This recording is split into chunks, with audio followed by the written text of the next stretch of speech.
மகளிர் தினம் ஏன் கொண்டாடப்படுகிறது? அதனை உருவாக்கியவர் யார்? மகளிர் தினத்திற்கு பின்னால் ஒரு போராட்ட வரலாறு உள்ளது.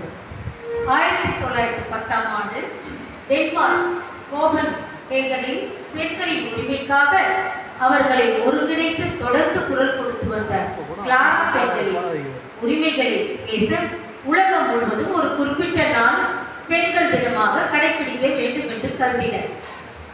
ரஷ்ய பெண் தொழிலாளர்களின் புரட்சியை நினைவு கூறும் வகையில் புரட்சி நடத்த பிப்ரவரி மாதத்தின் கடைசி ஞாயிற்றுக்கிழமையை பெண்கள் தினமாக கொண்டாட வேண்டும் என்று கோரிக்கை வைத்தனர்.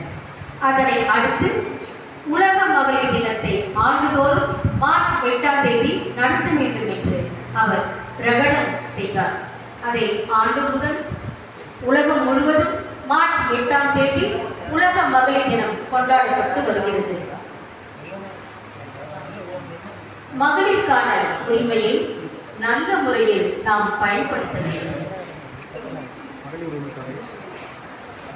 விழாவின் வந்திருக்கும் நமது கல்லூரி முதல்வர் ஐயா அவர்களுக்கும் மற்றும் நாட்டுப்புறங்களை அத்தனை துறை ஆசிரிய பெருமக்களுக்கும் அனைவருக்கும் மாலை வணக்கங்கள்.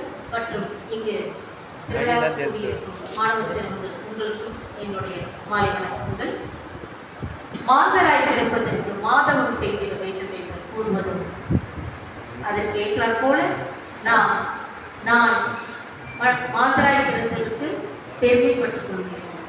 நீங்களும் பெருமைப்பட வேண்டும்.